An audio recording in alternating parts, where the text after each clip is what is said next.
12ই ফেব্রুয়ারির আগে, অর্থাৎ এই যে 2026-এ যে 12ই ফেব্রুয়ারি ইলেকশনটা হলো, ইলেকশনের আগে ফেসবুক ইউটিউব খুললে আমি দেখতাম যে এই আমাদের এই একটা বাংলাদেশের একটা ইসলামী দল আছে, এটা জামাতে ইসলামে, তারা সরকার গঠন করে ফেলাইছে।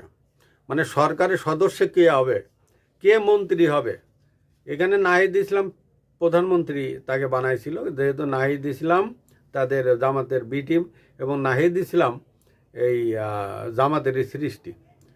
নাহিদ ইসলাম প্রধানমন্ত্রী, আমাদের এই জামাতের যে আছে সভাপতি আছেন বা চেয়ারম্যান আছেন, উনি নাকি প্রেসিডেন্ট হবেন।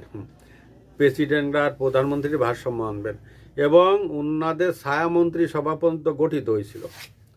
আর বিএনপিতে সিট দিছিল এই 80-90টা থেকে 100টা, এরকম আমরা দেখেছি বিএনপিতে সিট দিছিল।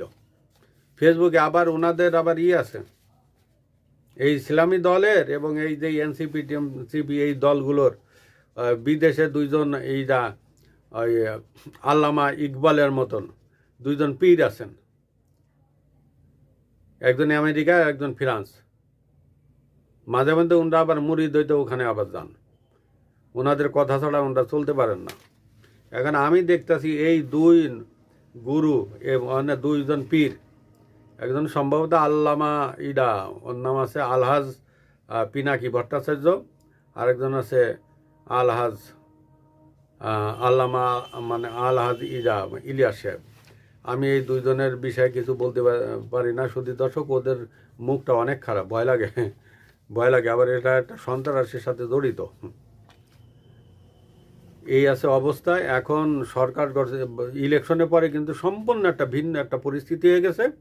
এখন সরকার গঠন হয়তো বিএনপি করতে পারে, যদি দেয় দয়া করে যদি দেয়, যদি জামাত এনসিপি যে তারেক জিয়া প্রধানমন্ত্রী হোক, তাহলে হয়তো বিএনপি সরকার গঠন করতে পারে। কারণ এই ইলেকশন হয়েছে 12 তারিখে, আজকে 16 তারিখ, সম্ভবত আজকেও কোনো খোঁজ খবর নাই সরকার গঠনের। এ আছে অবস্থা। তাতে পর্দার আড়ালে নাকি শুনতেছি অনেক কিছু ঘটতেছে।